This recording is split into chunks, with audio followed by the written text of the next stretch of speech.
Needed strength for hour journey. Needed strength for hour journey. మన ప్రయాణమునకు అవసరమైన శక్తి అనే శీర్షికను ఆధారం చేసుకుని కొద్ది నిమిషాలు దేవుని యొక్క వాక్యాన్ని ధ్యానం చేసుకుందాం. పాత నిబంధన గ్రంథము నుండి హబక్కూకు గ్రంథము 3వ అధ్యాయము 19వ వచనాన్ని చదువుకొని ధ్యానంలో కొనసాగుదాం. Book of Habakkuk chapter 3 verse 19. Habakkuk 3:19. Habakkuk గ్రంథము 3వ అధ్యాయము 19వ వచనాన్ని చదువుకుందాం. ప్రభువగు యెహోవాయే నాకు బలము, ఆయన నా కాళ్లను లేడి కాళ్ల వలె చేయును, ఉన్నత స్థలముల మీద ఆయన నన్ను నడువ చేయును. ఈ ప్రవక్త ద్వారా వ్రాయించినటువంటి మాటలో ఎంతో అంతరార్థం ఉన్నట్టుగా ఈ దినాన్ని మనం ధ్యానంలో నేర్చుకోబోతుంటున్నాం. దేవుని బిడ్డలారా, ఈ యొక్క హబక్కూకు రాసినటువంటి ఈ గ్రంథములో 3 అధ్యాయాలు ఉన్నాయి. మన పితరులైనటువంటి ఇశ్రాయేలీయులు చెదరిపోయినటువంటి స్థితిలో, దేవునికి దూరమైనటువంటి స్థితిలో ఈ హబక్కూకు చేసినటువంటి ప్రార్థన, ఆయన కలిగినటువంటి దేవుడిచ్చినటువంటి అద్భుతమైనటువంటి శక్తితో కూడినటువంటి విజయాన్ని ఈ 3 అధ్యాయాల్లో దాచి వ్రాయబడినట్లుగా అర్థమవుతుంటా ఉంది.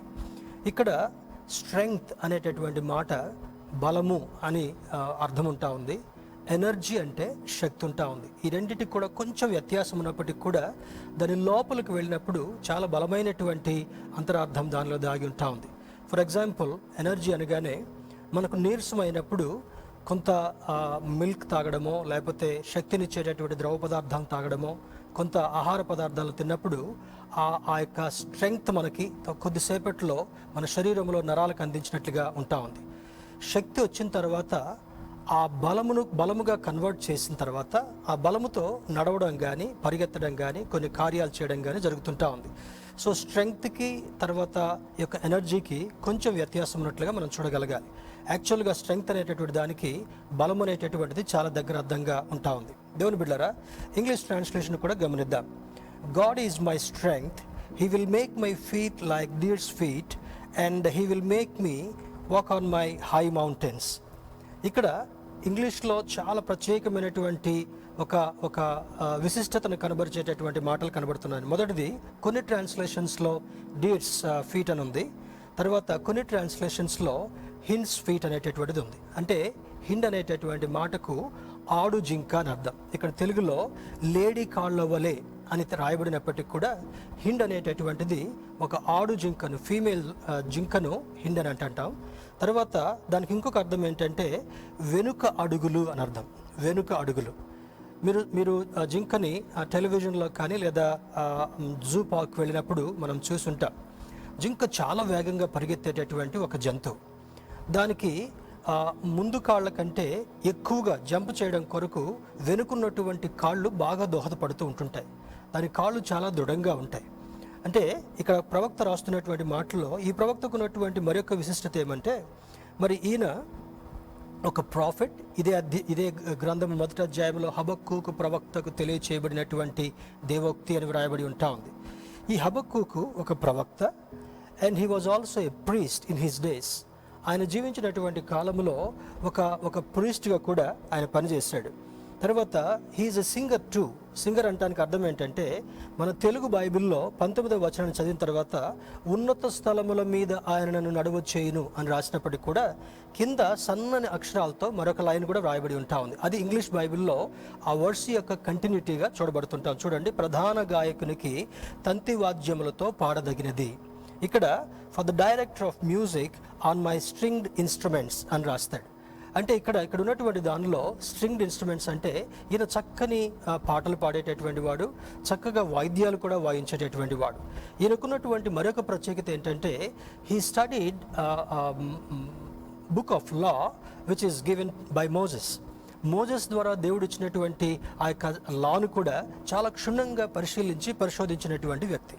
అంటే ఈయనలో చాలా గుణగణాలు దేవుడు పెట్టున్నాడు. మొదట ఆయన ఒక ప్రవక్త, రెండవది ఆయన ఒక ప్రాఫిట్, రెండవది ప్రీస్ట్, ఆయన దేవుని సేవకుడు, తర్వాత మూడవది మంచి సింగర్, వాయిద్యాలు వాయించు పాట పాడేటటువంటి వాడు, తర్వాత చట్టము ధర్మశాస్త్రం తెలిసినటువంటి ఒకానొక మంచి అద్భుతమైనటువంటి వ్యక్తిగా కూడా హబక్కూకును గురించి చరిత్ర తెలియజేస్తుంటా ఉంది.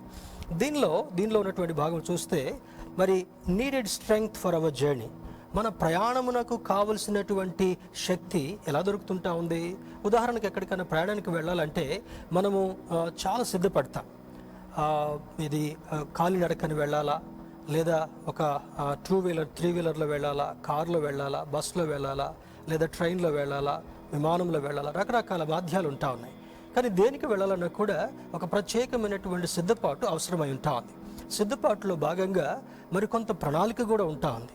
ప్రణాళిక తర్వాత మరి ఇక్కడి నుంచి అక్కడికి వెళ్ళాలంటే నాకు ఎంత శక్తి అవసరం, నాకు కావాల్సినటువంటి ఆహార పదార్థాలు ఏంటి, నాకు కావాల్సినటువంటి వస్తువులు ఏంటి, నాకు కావాల్సినటువంటి డబ్బు ఎంత, ఇవన్నీ కూడా ప్రణాళికలో భాగంగా వస్తుంటా ఉంది.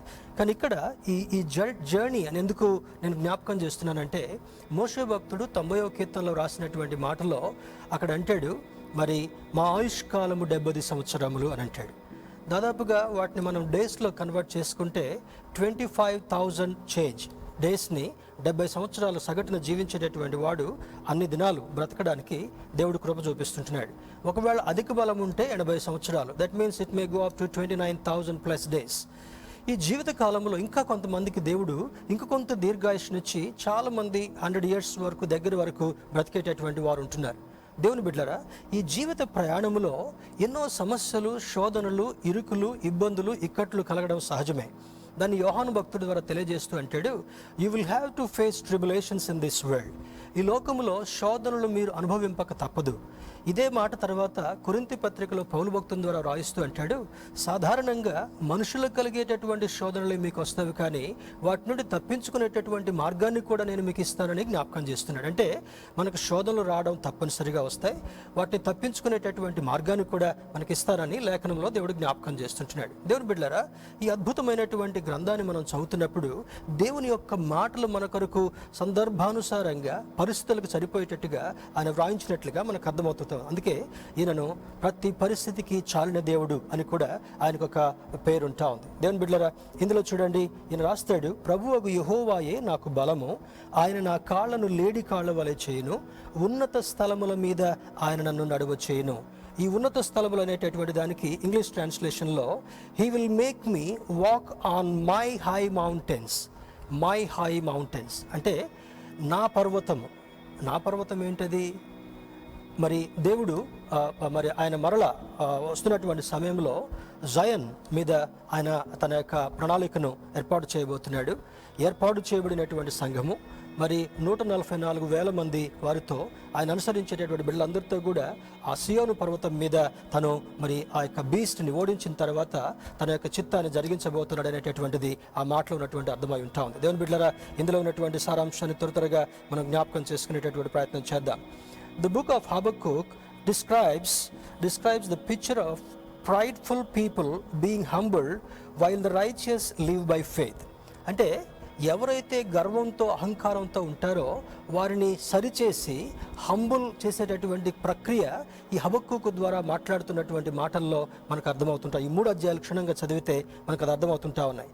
ఇదే 2వ అధ్యాయము హబక్కూకు గ్రంథం 2వ అధ్యాయం 4వ వచనంలో అంటాడు, మరి the righteous live by faith, నీతిమంతుడు విశ్వాస మూలముగా జీవించును అని అంటాడు. ఈ లోకంలో మనం జీవించడానికి మరి ఈ శరీర సంబంధమైనటువంటి పోషణ మాత్రమే కాకుండా, నివసించడానికి ఒక గృహం మాత్రమే కాకుండా, మన వెనుక కొన్ని సప్లైస్ మాత్రమే కాకుండా, విశ్వాస మూలముగా జీవించేటటువంటి ఆధిక్యత దేవుడు మనకిస్తానని వాగ్దానం చేస్తుంటున్నాడు. అంటే నీతిమంతుడు విశ్వాస మూలముగా జీవించును. ప్రస్తుతం ఉన్నటువంటి సంభవాలు చాలా ఆందోళనకరంగా మనకు కనబడుతుంటా ఉన్నాయి, చాలా గంభీరంగా ఉంటా ఉన్నాయి.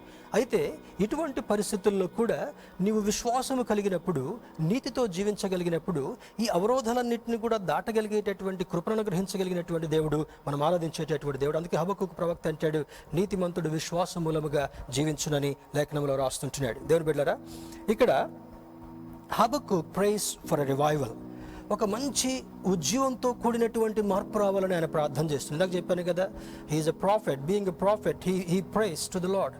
దేవునికి ప్రార్థన చేసేటటువంటి వాడుగా ఉన్నాడనే లేఖనం జ్ఞాపకం చేస్తుంటా ఉంది. హీ ప్రేస్, ఆయన ప్రార్థన చేస్తూ ఎవరు అడుగుతున్నాడు? ఆ ప్రాంతం అంతట్లో కూడా తన ప్రజలలో ఒక గొప్ప ఉజ్జీవం రావాలని, గొప్ప మార్పు రావాలని ఆయన మరి ఆ యొక్క మాటలు రాస్తున్నట్లుగా మనకు అర్థమవుతుంటా ఉంది. దేవుని బిడ్డలారా, he's praying for a revival. తర్వాత అంటాడు, he discovered God strength for victory. అయితే ఈ మాటలు రాస్తున్నందుకు when he was praying he discovered God's strength. దేవుడు ఆధారము, దేవుడు బలము. ఇంకా కొన్ని సందర్భాల్లో వాక్యంలో ఏముంటుందంటే బలము నాది అని ఒక్కసారి చెప్తే 2 మాటలు వినపడిందంట. ఆయన బలము నాది అంటాడు, జ్ఞానము నాది అంటాడు, శక్తి నాది అంటాడు. అందుకే ఆయనకున్నటువంటి పేర్లలో I am the almighty God అని అంటాడు. నేను సర్వశక్తి కలిగినటువంటి దేవుడును అనే లేఖనం జ్ఞాపకం చేస్తుంటాను. దేవుని బిడ్డలారా, ఈ సర్వశక్తి కలిగినటువంటి దేవుడు, సర్వాధికారం కలిగినటువంటి దేవుడు ఏం చేయాలనుకుంటున్నాడు? ఆయన గొప్ప కృపను కనపరిచి మరి తన బిడ్డలైనటువంటి వారిని, తన్ను ఆశ్రయించినటువంటి వారికి సహాయం చేయాలనేటటువంటిదే దేవుని యొక్క ముఖ్య ఉద్దేశం. తర్వాత where our strength runs out, God's strength begins. మన శక్తి, మన ప్రయాణంలో ఈ యొక్క ఎనర్జీ, స్ట్రెంగ్త్ ఎప్పుడైతే అయిపోయినట్టుగా ఉంటుందో, రన్అవుట్ అయినట్టుగా ఉంటుందో, అక్కడ ఏం జ్ఞాపకం చేస్తున్నాడు? మరి గాడ్ స్ట్రెంగ్త్ బిగిన్స్. దేవుని మీద ఆధారపడినటువంటి వారికి మన శక్తి అయిపోతున్నటువంటి సమయంలో పరమ తండ్రిగా తన శక్తిని కనపరుస్తూ మనం నడిపించాలని కోరుకునేటటువంటి దేవుడు, మనం ఆరాధించేటటువంటి దేవుడు. ఇందులో నెహెమ్యా గ్రంథము 8వ అధ్యాయం 10వ వచనంలో నెహెమ్యా భక్తుడు ఆ యొక్క శిథిలమైపోయినటువంటి యెరూషలేము ఆ కోట గోడలన్నింటిని కూడా కట్టడం కొరకు రాజు దగ్గర పర్మిషన్ తీసుకొని కొంత సహాయాన్ని పొందుకొని తన దగ్గర ఉన్నటువంటి కొద్దిమంది అనుచరులతో ఆ యెరూషలేమును పునర్నిర్మించడం కొరకు ఒక పెద్ద సాహసంతో కూడినటువంటి కార్యాన్ని చేపడతాడు. అక్కడ 8వ అధ్యాయం 10వ వచనంలో అంటాడు, the Joy of the lord is my strength. అంటే దేవుడిచ్చేటటువంటి సంతోషమే, దేవుడు కలిగించేటటువంటి ఆనందమే నా స్ట్రెంగ్త్కి, నా బలానికి కారణము అని జ్ఞాపకం చేస్తుంటున్నాడు. దేవుని బిడ్డలారా, ఇక్కడ అంటే చూడండి, మరి when we face trials, problems, we feel insecure and weak physically, mentally and spiritually also. ఎప్పుడైతే మనకు శోధనలు వస్తాయో, ఎప్పుడైతే మనకు ఇబ్బందులు వస్తాయో, సమస్యలు వస్తాయో, we feel insecure at times. ఇప్పుడు చూడండి, ప్రస్తుత కాలంలో మరి ఇక కరోనా దాదాపు నవంబర్, డిసెంబర్ నుంచి ప్రపంచ దేశాలని అతలాకుతలం చేస్తుంటా ఉంది. చాలా శోధనలు ఉన్నాయి, చాలా ఇబ్బందులు ఉన్నాయి, చాలా ఇరుకులు వస్తూ ఉంటా ఉన్నాయి. చాలామంది ఉద్యోగాలు కోల్పోయినటువంటి పరిస్థితి, చాలామంది వారి దైనందిన జీవితం ఎలా గడుచుద్ది అనేటటువంటి ఆలోచన. ఈ లైబ్రరీస్గా పనిచేసేటటువంటి వాళ్ళు ఎక్కడ ఉండాలి, ఎలా జీవించాలి, ఎలా ముందుకు సాగాలనేటటువంటి ఆ యొక్క పరిస్థితుల్లో వారు జీవిస్తుంటున్నారు. దేవుని బిడ్డలారా, ఇటువంటి సందర్భాల్లో మనం ఏం చేయగలగాలి? we feel insecure at times. అది సహజమే. మానవులుగా జీవించేటటువంటి జీవిత కాలంలో ఇన్సెక్యూర్గా ఫీల్ అవడము అది సహజమే. కానీ ఇక్కడ అంటాడు, మరి ఫిజికలీ, భౌతికంగా, శారీరకంగా, తర్వాత మెంటలీ, మానసికంగా, మూడవది స్పిరిచువల్లీ, ఆధ్యాత్మికంగా కూడా బలహీనమయ్యేటటువంటి పరిస్థితులు మనకు కలిగినప్పుడు దేవుని వైపు చూసిన వెంటనే ఆయన ఏం చేస్తాడంట? చూడండి, కొన్ని ముఖ్యమైనటువంటి విషయాలు మనం మనసులో పెట్టుకొని దేవుని యొక్క శక్తిని దాచుకునేటటువంటి ప్రయత్నం చేద్దాం. At my lowest God is my hope. చాలామంది చూడండి, నాకు చాలా లో ఫీలింగ్ ఉందండి, చాలా ఎందుకో తెలవని రీతిలో నీరసంగా ఉంటా ఉంది, మనసంతా కూడా కృంగిపోయినట్టుగా ఉంది అనేటటువంటి ఆలోచనలు. ఇక్కడ at my lowest God is my hope. మరి ఎప్పుడైతే మనం లోగా ఫీల్ అవుతామో దేవుడే మన నిరీక్షణ అనేటటువంటి ఆలోచనను మనం కలిగి ఉండగలగాలి. At my darkness God is my light. మన జీవితంలో చీకటి సంభవించినప్పుడు దేవుడే మనకు వెలుగుగా ఉండేటటువంటి వాడు. అందుకే 23వ కీర్తనలో అంటాడు, గాఢాంధకారపు లోయలలో నేను సంచరించినను ఏ అపాయమునకు నేను భయపడను అని అంటాడు. దేవుని బిడ్డలారా, గాఢాంధకారపు లోయలలో సంచరించినను ఏ అపాయమునకు భయపడను. మన జీవితము ఎప్పుడు కూడా సాఫీగా సాగేదిగా ఉండదు. కొన్ని సందర్భాల్లో దేవుడు మనకి సమస్యలను కూడా అలౌ చేస్తాడంట. యోబు జీవితంలో కూడా కొన్ని సమస్యలు అలౌ చేశాడు. యోసేపు జీవితంలో కూడా కొన్ని సమస్యలు అలౌ చేశాడు. దావీదు యొక్క జీవితంలో కూడా కొన్ని సమస్యలు అలౌ చేశాడు. దాన్ని బట్టి దేవుడు మనల్ని విడిచిపెట్టాడు, దేవుడు మనకు దూరం అయ్యాడు అనుకోవడానికి ఎంత మాత్రం కూడా వీల్లేదు. When he allows trials in your life, he wants to see God strength in you. నీవు దేవుని మీద ఆధారపడి దేవుని యొక్క శక్తిని ఎలా పొందుకుంటావో దాన్ని ఆలోచించాలనుకునేటటువంటి వాడు, దాన్ని ఇవ్వాలని కోరుకునేటటువంటి వాడు, మనం ఆరాధించేటటువంటి వాడు. మొదటిది, at my lowest God is my hope. మరి నేను ఎప్పుడు లోగా ఉన్నానో ఆయన నా నిరీక్షణ అయి ఉన్నాడు. At my darkest God is my light. నా చీకటి అనుభవంలో ఆయన నా వెలుగైనటువంటి వాడుగా ఉన్నాడు. At my weakest God is my strength. ఇప్పుడు మనం నేర్చుకుంటున్నటువంటి ఆ యొక్క సందర్భం కూడా, నేను ఎప్పుడు బలహీనుడనో దేవుడు నాకు బలమును సమకూర్చగలడు అనేటటువంటి విషయం. 4వది, at my saddest God is my comforter. నేను ఎప్పుడు దుఃఖంగా ఉన్నానో దేవుడు నన్ను ఓదార్చేటటువంటి వాడుగా ఉన్నాడు. దేవుని బిడ్డలారా, when you feel down, look above, for God is there. ఎప్పుడైతే మనం శోధనలో ఉన్నామో, ఎప్పుడైతే మనం ఇబ్బందులో ఉన్నామో, మనం శోధన వైపు చూడకుండా, కృంగిపోయినటువంటి అనుభవంలోకి చూడకుండా మనం పైకి చూసినప్పుడు దేవుడు తన శక్తిని మన దగ్గరికి పంపించేటటువంటి వాడుగా ఉన్నట్లుగా ఈ లేఖనం మనల్ని ప్రోత్సాహపరుస్తుంటా ఉంది. ఈ మాటలు శ్రద్ధగా మనము మరి మన మనసులో పెట్టుకొని ఏ శోధన కలిగినప్పుడు కూడా let us learn to look above, పైనున్నటువంటి వాటి నుంచి దేవుని దగ్గర రావాల్సినటువంటి శక్తిని ఆస్వాదించేటటువంటి ప్రయత్నం మనం చేద్దాం. In present situation, people are worried about health, job, finances, children's studies and varieties of issues. ఈ ప్రస్తుత కాలంలో చూడండి, చాలామంది దేని గురించి చింతిస్తున్నారు? ఆరోగ్యం ఎట్లా ఉంటుందో, ఈరోజు మంచిగా ఉన్నటువంటి వాడు రేపేమైపోద్దు అనేటటువంటి ఆలోచన. రెండవది మరి వారి జాబ్స్ గురించినటువంటి చింత, తర్వాత ఆర్థిక సమస్యల గురించినటువంటి చింత. పిల్లలు ఇప్పుడు చూడండి, అకాడమిక్ సెషన్ స్టార్ట్ అవబోతుంటా ఉంది. కొంతమంది పాస్ అయ్యారు, ఏ కాలేజీలో చేర్చాలి, ఏ స్కూల్లో చేర్చాలి, వాళ్ళ ఫీజులు ఎలా కట్టాలి, ఈ రకమైనటువంటి ఆలోచనలు కూడా ఉంటా ఉన్నాయి. అయితే you ten to feel week, లో ఇన్ దిస్ సిచ్యువేషన్. చాలా సందర్భాల్లో మన శక్తి చాలనప్పుడు, మన శక్తి సరిపడా లేనప్పుడు కృంగిపోయినటువంటి వారుగా, అలసిపోయినటువంటి వారుగా, సొమ్మసిలినటువంటి వారుగా ఉండడము సహజమే. అయితే దేవుని యొక్క గ్రంథములో మనకిస్తున్నటువంటి అద్భుతమైనటువంటి కొన్ని విషయాలను మనం త్వరగా చూసుకునేటటువంటి ప్రయత్నం చేద్దాం. Turn with me to Psalm 138, 138వ కీర్తన, 138వ కీర్తన 3వ వచనాన్ని చూద్దాం. Psalm 138 verse 3. భక్తుడైనటువంటి దావీదు రాస్తున్నటువంటి ఈ కీర్తనలో అంటాడు చూడండి, నేను మొర్రపెట్టిన దినమున నీవు నాకు ఉత్తరమిచ్చితివి, నా ప్రాణములో త్రాణ పుట్టించి నన్ను ధైర్యపరచితివి. ఇక్కడ ఒక అద్భుతమైనటువంటి మాటను భక్తుడైనటువంటి దావీదు రాస్తుంటున్నాడు. ఏమంటున్నాడు చూడండి, నేను మొర్రపెట్టిన దినమున నీవు నాకు ఉత్తరం ఇచ్చిదివి. It's an assurance God is giving to us. ఏ అష్యూరెన్స్ ఇస్తున్నాడు?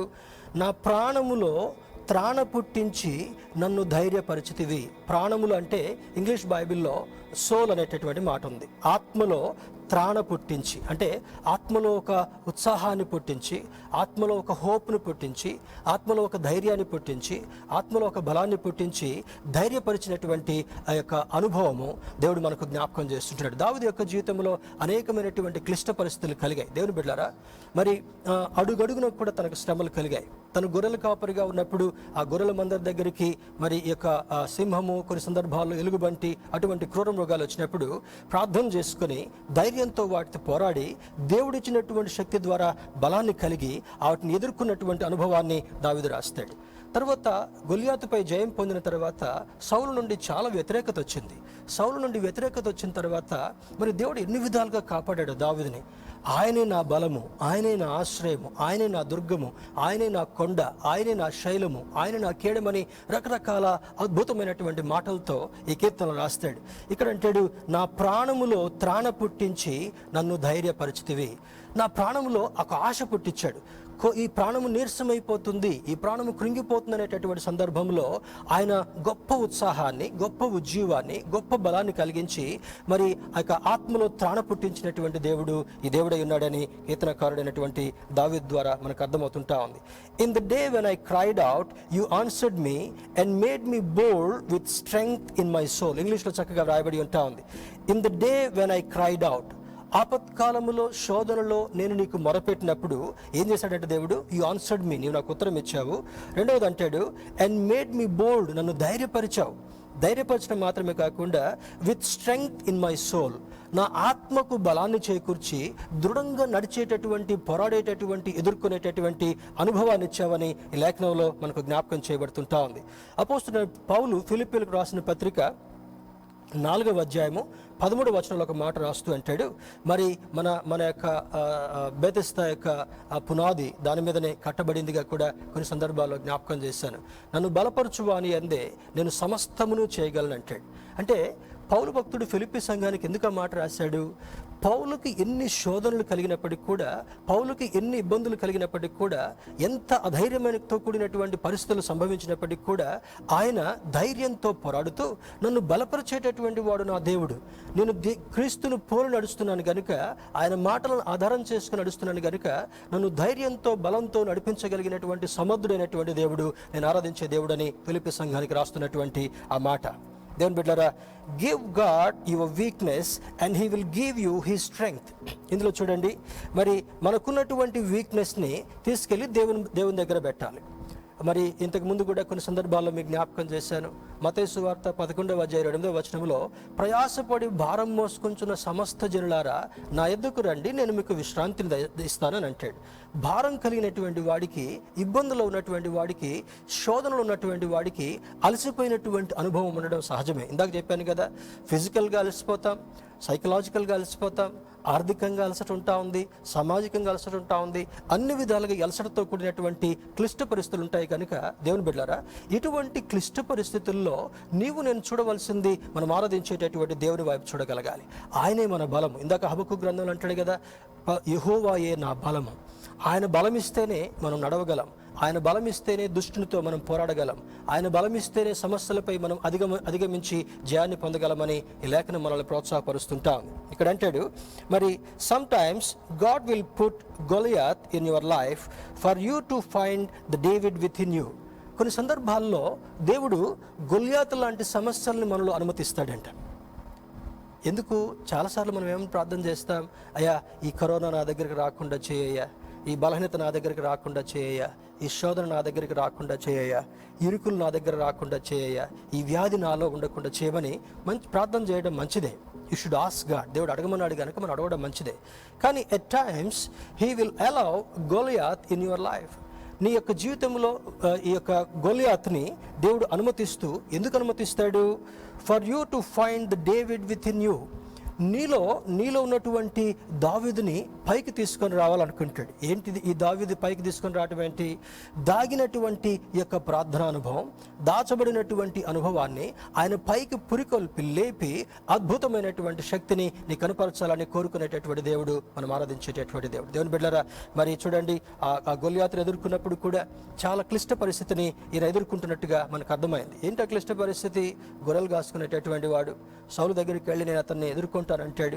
తర్వాత మరి ఎదుర్కొంటానని వెళ్ళినప్పుడు తన మీద మొత్తం కూడా ఒక సైనికుడికి పెట్టాల్సినటువంటి సామాగ్రి అంతా కూడా చేసి మంచి ప్రొటెక్టివ్ కవచాలన్నీ కూడా తగిలిస్తారు. అవి వేసుకుని నడవలేకంటాడు, రాజా నాకు ఇవేం అవసరం లేదు, I can fight with that Goliath. వీడు నేను ఎట్లానే ఎదుర్కోగలను, వాటితో ఏ విధంగా నేను యుద్ధం చేయగలను. బాబు వాడిని చూస్తేనే మా సైన్యం అంతా నాకు కూడా భయం అవుతుంటా ఉంది. You have to go with this protective weapons అని అంటాడు.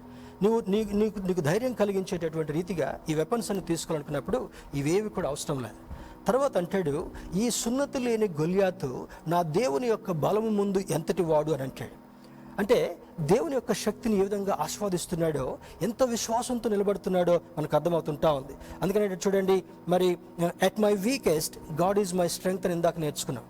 మనం ఎప్పుడు బలహీనులుగా ఉన్నామో అప్పుడు మనల్ని బలవంతులుగా చేయగలడు. దేవుని కృప కొరకు కనిపెట్టుకునేటటువంటి వారిని ఏం చేస్తాడంట, ఆయన కృపలో మనల్ని దాచడం మాత్రమే కాకుండా కృపలో మనకి ఆదరణని, ఆశీర్వాదాన్ని ఇచ్చేటటువంటి దేవుడు, మనకు బలముని ఇచ్చేటటువంటి దేవుడు, మనం పోరాడేటటువంటి అనుభవాన్ని ఇవ్వగలిగినటువంటి దేవుడు, మనకు శక్తిని ఇవ్వగలిగినటువంటి దేవుడని ఈ లేఖనం మనకు జ్ఞాపకం చేస్తుంటా ఉంది. మరి మన ముందు ఎన్ని గొలియాతుల్లాగా ఉన్నాయో. మరి ఏంటి గొలియాత్? గొలియాత్ అంటే 6 మూరల జానడు ఉన్నటువంటి ఈ యొక్క మరి 9 feet చేంజ్ ఉన్నటువంటి వ్యక్తిలాగా చూడడం మాత్రమే కాదు. మన ముందు నీవు ఫేస్ చేసేటటువంటిది నీ యొక్క అనారోగ్యమే నీ ముందు ఒక గొలియాత్ కావచ్చు. నీకున్నటువంటి ఆర్థిక ఇబ్బందులే నీకు గొలియాత్ లాంటి సమస్యలా కనబడుతుంటుండవచ్చు. నీ ఇంట్లో ఉన్నటువంటి పరిస్థితులు గంభీరమైనటువంటివి అవి గొలియాత్ లాంటి సమస్యలుగా మనకు కనబడుతుంటుండవచ్చు. కానీ దేవుని బిడ్డలారా, ఇటువంటి సమస్యలన్నింటినీ కూడా నువ్వు ఎదుర్కోవడం కొరకు ఏం చేయగలగాలి? నా దేవుడే నాకు ఆధారము, ప్రభువగు యెహోవాయే నా బలము. ఇందాక హబక్కూకు భక్తుడు అంటాడు కదా, ఏంటి ఆ బలము? ఏం చేస్తున్నాడు? ఆయన వైపు చూస్తే చాలు, నీవు ఆయనకు మొరపెట్టుకుంటే చాలు, ఆయన మీద నువ్వు విశ్వాసం ఉంచితే చాలు, ఆయన మీద నీవు నమ్మకం ఉంచితే చాలు. ఈ బలమును, ఆశీర్వాదాన్ని అనుగ్రహించేటటువంటి దేవుడు, నీవు ఆరాధించేటటువంటి దేవుడని ఈ లేఖనం మనకు జ్ఞాపకం చేస్తుంటా ఉంది. దేవుని బిడ్డలారా, మీ యొక్క అద్భుతమైనటువంటి ఈ యొక్క వాక్యము మన ప్రయాణానికి కావలసినటువంటి శక్తిని, మన జీవిత ప్రయాణంలో ఎన్నో సమస్యలు, ఎన్నో శోధనలు, ఎన్నో ఇరుకులు, ఎన్నో ఇబ్బందులు రావచ్చు. Each day, sometimes every time ఈ యొక్క సమస్యలను మనం నీతిగా బ్రతికేటప్పుడు ఏదో ఒక శోధన మనల్ని అతలాకుతలం చేయక తప్పదు. ఈ శోధనలు వస్తున్నప్పటికీ కూడా శోధనలో నడిపించేటటువంటి వాడు, శోధనలో జయమిచ్చేటటువంటి వాడు మన సృష్టికర్త అయినటువంటి దేవుడిని గ్రహించి ఆయన వైపు మనం చూస్తున్నప్పుడు ఈ గొప్ప ఆదరణ, గొప్ప శక్తిని మనకు అనుగ్రహించేటటువంటి దేవుడు ఈ దేవుడు అయి ఉంటున్నాడు. దేవుని బిడ్డలారా, మరి ఇక చివరిగా మరి ఇంకొన్ని మాటలను ఈ హై మౌంటైన్ చూడండి. ఇందాక మరలా హబక్కూకు గ్రంథంలోకి వెళదాం. హబక్కూకు గ్రంథంలోకి వెళితే, ప్రభువగు యెహోవాయే నాకు బలము, ఆయన నా కాళ్లను లేడి కాళ్ల వలె చేయును, ఉన్నత స్థలముల మీద ఆయన నన్ను నడువ చేయును. అంటే ఉన్నత స్థలములు అంటే ఇందాక నేను ఒక చిన్న హింట్ ఇచ్చాను కదా, ఉన్నత స్థలం అంటే హై మౌంటైన్స్ అని అంటాడు. ఏంటి హై మౌంటైన్? బైబిల్లో ఇవ్వబడినటువంటి కొన్ని ఆధారాలు మనం చూసుకుంటే సియోను కొండ, that is called high mountain in the Bible. చూడండి, దానికి కొన్ని మాటలు చదువుకుందాం. 18వ కీర్తన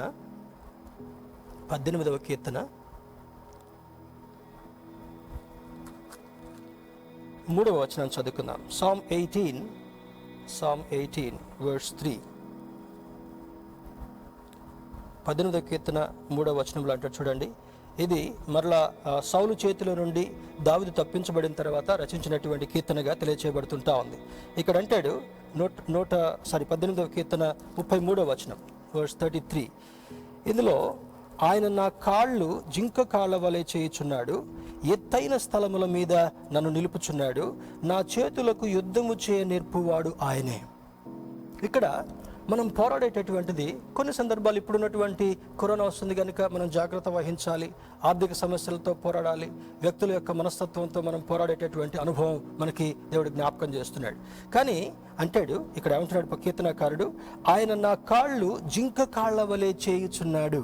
అంటే ఇందాక నేను చెప్పాను కదా, ఈ యొక్క ఆడు జింక చాలా వేగంగా పరిగెడుతుంటుంది. అప్పుడప్పుడు మనం ఈ యొక్క నేషనల్ జియోగ్రఫీ ఇటువంటి ఛానల్స్ కూడా మనం గమనిస్తూ ఉంటే దాన్ని ఒక ప్రేగా అది తరుగుతున్నప్పుడు ఒక చీతా కానీ ఒక లయన్ కానీ ఏదైనా క్రూరమృగం వాటిని తరుగుతున్నప్పుడు ఎంత వేగాన్ని ప్రదర్శించి పరిగెడుతుంటుందో. అంటే చీతా యొక్క speed it will run more than 80 km/h. అంత వేగంగా పరిగెడుతుందంట చీత. ఇంత వేగంగా పరిగెత్తేటటువంటి చీతా నుంచి తప్పించుకోవడం కొరకు అది అటు ఇటు బ్యాలెన్స్ చేసుకుంటూ దానిని తప్పించుకునేటటువంటి ప్రయత్నం చేస్తుంది. అంటే ఇక్కడ అంటాడు, నా కాళ్ళు జింక కాళ్ళ వలె చేయుచున్నాడు. ఎప్పుడైతే మనం బలహీనంగా ఉంటామో, ఎప్పుడైతే ముందుకు సాగలేనటువంటి పరిస్థితిలో ఉంటామో, ఇది అసంభవంగా కనబడేటటువంటి క్రియగా కార్యంగా కనబడుతుంటా ఉందో, ఆయన నిన్ను బలపరచడం మాత్రమే కాకుండా, నిన్ను స్థిరపరచడం మాత్రమే కాకుండా, నీ కాళ్ళను జింక కాళ్ళ వలె చేస్తూ నిన్ను బలమైనటువంటి రీతిలో గంతులు వేస్తూ నడిపించేటటువంటి అనుభవాన్ని నీ దేవుడు నీకు ఇవ్వగలడని ఈ లేఖనం మనకు జ్ఞాపకం చేస్తుంటా ఉంది. రెండవది అంటాడు, ఎత్తైన స్థలముల మీద నన్ను నిలుపుచున్నాడు. అంటే ఒక ఈ ఎత్తైన స్థలానికి బైబిల్ రకరకాల అర్థాలు మనకు సూచిస్తుంటా ఉంది. సియోను కొండ చాలా ఎత్తైనటువంటి కొండ. ఆ కొండ మీద మరలా దేవుడు తన యొక్క నివాసాన్ని స్థాపించబోతున్నాడు. ఎవరితో స్థాపించబోతున్నాడు? 144,000 మంది, 1,44,000 మంది తన ప్రియులందరినీ కూడా ఏర్పాటు చేసుకున్నటువంటి వారిని ఆ సియోను కొండ మీద తను సమావేశపరచుకొని తను వెంబడించేటటువంటి వారితో ఒక మంచి పరిపాలన, రాజ్య పరిపాలన చేయాలనేటటువంటిది దేవుని యొక్క ముఖ్య ఉద్దేశం. అంటే ఆయన దిగగలిగినటువంటి స్థలము, ఆయన వైపు చూడగలిగినటువంటి స్థలం, ఎత్తైనటువంటి స్థలం అంటే ఆత్మీయ కోణంలో అర్థం అనుకుంటా ఉంది. అంటే ప్రభు మన దగ్గరికి డిసెండ్ అయి రాగలిగినటువంటి స్థలము. తర్వాత రెండవది, ఈ భూభాగం మీద ఉన్నటువంటి సమస్యలన్నిటికంటే కూడా అధిగమించి ఆయనకు సన్నిహితంగా, ఆయనకు దగ్గరగా నివసించేటటువంటి స్థలాన్ని ఎత్తైనటువంటి నివాస స్థలంగా బైబిల్ మనకు బోధిస్తుంటారు. నన్ను నిలుపుచున్నాడు, నా చేతులకు యుద్ధము చేయ నేర్పువాడు ఆయనే. అంటే యుద్ధము చేయటం అంటే ఒక స్పిరిచువల్ బిలీవర్ ఈ ఫైట్ వేరేగా ఉంటా ఉంది. పౌలు భక్తుడు రాస్తాడు కదా, మనం పోరాడేటటువంటి దురాత్మల సమూహములతో పోరాడుతున్నామని అంటాడు, ఈ లోకనాథునితో మనం పోరాడుతున్నామంటాడు, వాడి అనుచరులతో మనం పోరాడుతున్నామని జ్ఞాపకం చేస్తాడు. అంటే వాడితోటి పోరాడాలంటే నేరుగా ఫిజికల్గా పోరాడటం కాదు. నువ్వు ప్రార్థన చేస్తున్నప్పుడు ఈ ప్రార్థన దేవుని దగ్గరికి ధూపము వలె, స్తోత్రము వలె, స్తుతి వలె వెళ్ళిన తర్వాత ఆయన నిన్ను బలపరిచి నీ పక్షాన యుద్ధం చేసేటటువంటి వాడు. అందుకని దావీదు భక్తుడు కూడా అంటాడు కదా, యుద్ధము యెహోవాదే అని అంటాడు. ఆయన గొలియాతుతో పోరాడేటప్పుడు కూడా నేను కాదు యుద్ధం చేసేటటువంటిది, నా పక్షమున, నా ప్రజల పక్షాన దేవుడే యుద్ధం చేయబోతున్నాడు. ఏ హెల్మెట్ పెట్టుకోలేదు, ఏ యొక్క మరి ఆ యుద్ధ సామాగ్రి అంతటిని కూడా తన యొక్క దేహం మీదకి అమర్చుకోలేదు. గొర్రెల దగ్గరికి ఎట్లా వెళ్తున్నాడో అదేవిధంగా ఆ బోత ఆ ఏటి ఒడ్డున మరి కొన్ని రాళ్ళను తీసుకున్నాడు, ఒడిసెలు తీసుకున్నాడు, నిర్భయంగా ఆ యొక్క యుద్ధ భూమిలోకి వెళ్ళాడు. అక్కడికి వెళ్ళిన తర్వాత గొలియాతు రంకెలేస్తున్నాడు. ఈ సమస్య ముందు దావీదు చాలా సూక్ష్మంగా కనపడేటటువంటి వాడుగా ఉన్నప్పటికీ కూడా యుద్ధము యెహోవాదే అని దేవుని మీద ఆధారపడి వెళుతున్నటువంటి కారణం వల్ల అహంకారుడైనటువంటి గొలియాతుకి ప్రార్థన చేసి తన మాటలకు భయపడకుండా, తన దేహదారోగ్యానికి భయపడకుండా, తను ఇచ్చేటటువంటి ఆ యొక్క స్టేట్మెంట్స్ వైపు తన మనసును దృష్టిని మళ్లించకుండా ఏం చేస్తాడు? దేవుని నామము పేరట నీ మీదికి నేను యుద్ధానికి వస్తున్నాను అని అంటాడు. యుద్ధం నేనుగా చేసేది, నా పక్షాన నా దేవుడు యుద్ధం చేయబోతున్నాడని గొలియాతుతో మాట్లాడుతూ ఆ ఒడిసెల్లో రాయి పెట్టి తిప్పి వదిలిన తర్వాత అహంకారుడైనటువంటి గొలియాతు నొదుటను చొచ్చగా వాడు వెంటనే అక్కడ కింద పడ్డాడు. అతని కత్తితోటే అతని తలను నరికివేసి సౌలు రాజు దగ్గరికి అది తీసుకుని వెళ్ళినట్లుగా మనకు లేఖనం బోధిస్తుంటా ఉంది. దేవుని బిడ్డలారా, నీకు జయమిచ్చేటటువంటి వాడు నీ దేవుడు. నీ కాళ్ళను లేడి కాళ్ళ వలె మరి బలపరచగలిగినటువంటి దేవుడు, నీవు ఆరాధించేటటువంటి దేవుడు, ఉన్నత స్థలం మీద నిలబెట్టేటటువంటి దేవుడు నీ దేవుడై ఉంటున్నాడు. నీ చేతులకు యుద్ధము నేర్పేటటువంటి వాడు ఆయన. అనగా మనం దేవుని స్తుతిస్తున్నప్పుడు, ప్రార్థన చేస్తున్నప్పుడు ఈ స్తుతి స్తోత్రము యొక్క ఇదంతటిని కూడా ఒక బలమైనటువంటి ధూపముగా దేవుని దగ్గరికి తీసుకుని వెళ్ళి ఈ ప్రార్థనా ఆయుధాన్ని ఉపయోగించిన తర్వాత, దేవుని యొక్క శక్తిని ఉపయోగించిన తర్వాత అద్భుతమైనటువంటి ఆశీర్వాదంతో నీకు జయమును చేకూర్చేటటువంటి వాడు మనం ఆరాధించేటటువంటి దేవుడు. నా బాహువులు ఇత్తడి విల్లును ఎక్కువ పెట్టును. నా బాహువులు అంటే మరి ఫిజికల్గా పోయి యుద్ధ భూమిలో ఉండి యుద్ధం చేయడం కాదు. నువ్వు ప్రార్థన చేస్తున్నప్పుడు, నీవు వల్లించేటటువంటి మాటలు, నీవు దేవుని కీర్తిస్తున్నప్పుడు, నీవు దేవునికి స్తోత్రం చేస్తున్నప్పుడు, నీవు దేవుని యొక్క సన్నిధిలో సముఖంలో ప్రార్థన చేస్తున్నప్పుడు ఆయన చేసినటువంటి అద్భుతమైనటువంటి కార్యం ఏమనగా ఈ స్తోత్ర బలి దేవుని దగ్గరికి వెళ్ళిన తర్వాత సాతానుడికి వ్యతిరేకమైనటువంటి ప్రతి అంధకార క్రియను ఆయన లాయపరిచి నీకు విజయమును చేకూర్చేటటువంటి వాడని లేఖనం మనకు జ్ఞాపకం చేస్తుంటా ఉంది. దేవుని బిడ్డలారా, అందుకే ఒక పాట భక్తుడు రాస్తాడు కదా, స్తోత్ర బలి నీకేనయ్యా. మనం స్తోత్రాలు చెల్లిస్తున్నప్పుడు, మనం పాట పాడుతున్నప్పుడు, మనం ప్రార్థన చేస్తున్నప్పుడు దేవుడు దాన్ని ఒక ధూపం వల్ల తీసుకుని నీకు వ్యతిరేకంగా ఉన్నటువంటి ప్రతి ఆయుధాన్ని కొట్టివేసి నీకు జయమును చేకూర్చేటటువంటి వాడని ఈ లేఖనం మనకు జ్ఞాపకం చేస్తుంటా ఉంది. దేవుని బిడ్డలారా, ఇక్కడ చూడండి, ఇంకొక మాట కూడా చూద్దాం. యెషయా గ్రంథము 2వ అధ్యాయము 2వ వచనాన్ని కూడా చూద్దాం. Isaiah chapter 2 verse 2. యెషయా గ్రంథము 2వ అధ్యాయం 2వ వచనం. అంత్య దినములలో పర్వతముల పైన యెహోవా మందిర పర్వతము పర్వత శిఖరమున స్థిరపరచబడి కొండల కంటే ఎత్తుగా ఎత్తబడును. ప్రవాహము వచ్చినట్టు సమస్త అన్యజనులు దానిలోనికి వచ్చెదరు. ఇది ప్రవచనాత్మకమైనటువంటి మాట. ఇందాక హబక్కూకు ఇచ్చింది కూడా హబక్కు ప్రవక్త అయినటువంటి హబక్కుకి దేవుడు ఇచ్చినటువంటి దేవోక్తి అని మొదటి వచనంలో మొదటి అధ్యాయంలో స్టార్ట్ చేస్తాడు. ఇక్కడ యెషయా భక్తుని ద్వారా ఇవ్వబడుతున్నటువంటి సందేశం ఏంటంటే అంత్య దినములలో, అంటే ఇప్పుడు జరిగేటటువంటి సంభవాలను చూస్తున్నప్పుడు క్రైస్తవులందరికీ కూడా కలిగేటటువంటి ఆలోచన ఏంటంటే ఇవన్నీ ఎండ్ టైమ్ సూచనలేమో అని అనుకోవడం మనం ప్రారంభించాం కదా. అంటే భూకంపాలు కలుగుతున్నాయి, యుద్ధ సమాచారాలు వినబడుతుంటా ఉన్నాయి, కరువులు కనబడుతుంటా ఉన్నాయి, భయంకరమైనటువంటి మరణ వార్తలు వినబడుతుంటా ఉన్నాయి. తర్వాత ఈ యొక్క తెగుళ్ళలో భాగంగా ఈ మిడతల దండు కూడా మరి ఆయా దేశాలని, ఆయా రాష్ట్రాలని చుట్టుముడుతున్నట్లుగా అర్థమవుతుంటా ఉంది. భూకంపాలు వస్తాయి, ఎప్పుడేం జరుగుద్దో అర్థం కానటువంటి అగమ్యగోచరంగా ఉండేటటువంటి పరిస్థితులు కనబడుతుంటా ఉన్నాయి.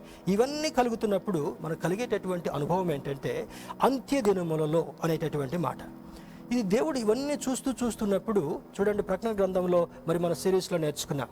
ఈ బీస్ట్, ఈ యొక్క డ్రాగన్ అనేటటువంటి క్రూర మృగము ఈ యొక్క రకరకాలుగా సాతానుడు ఆపరేట్ చేయబోతుంటా ఉన్నాడు. తర్వాత one nation, one currency, one rule అనేటటువంటి మాట రాబోతుంటా ఉంది. ఇవన్నీ కూడా కొన్ని సంకేతాలు వినబడుతుంటా ఉన్నాయి.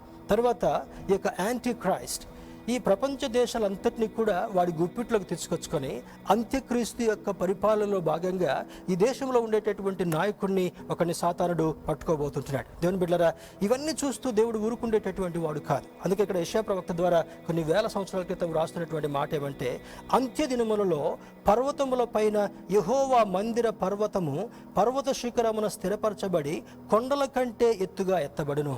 మొదటిది అంత్య దినాల్లో ఉన్నటువంటి ఒక మాటను మనం జ్ఞాపకం చేసుకోవాలి. రెండవది పర్వతముల పైన.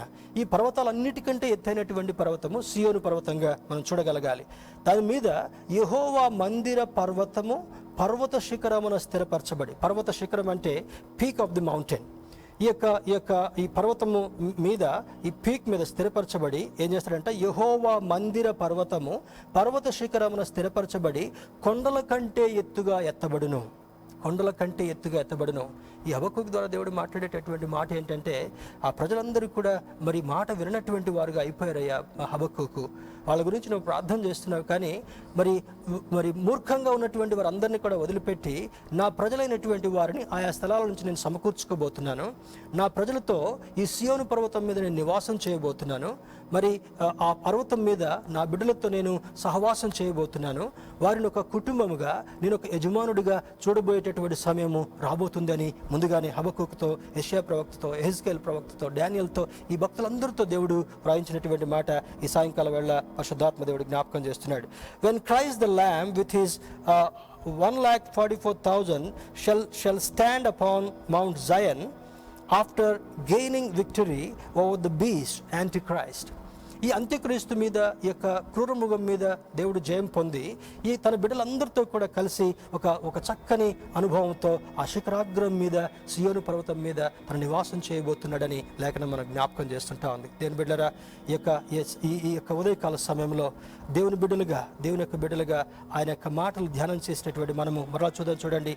హబక్కూకు ఇచ్చినటువంటిది, ప్రభువగు యెహోవాయే నాకు బలము, ఆయన నా కాళ్లను లేడి కాళ్ల వలె చేయును, ఉన్నత స్థలముల మీద ఆయన నన్ను నడువ చేయను. ఈ వాక్యాన్ని వింటున్నటువంటి నీవు నేను కూడా దేవుని యొక్క గొప్ప నిరీక్షణ కలిగినటువంటి వారుగా, ఎన్ని సమస్యలు వచ్చినా, ఎన్ని శోధనలు వచ్చినా, ఎన్ని ఇరుకులు వచ్చినా, ఎన్ని ఇబ్బందులు వచ్చినా కూడా వీటన్నిటిలో నీకు జయమివ్వగలిగినటువంటి వాడు నీవు ఆరాధించేటటువంటి దేవుడని మరి లేఖనం జ్ఞాపకం చేస్తుంటా ఉంది. So let us have hope in him.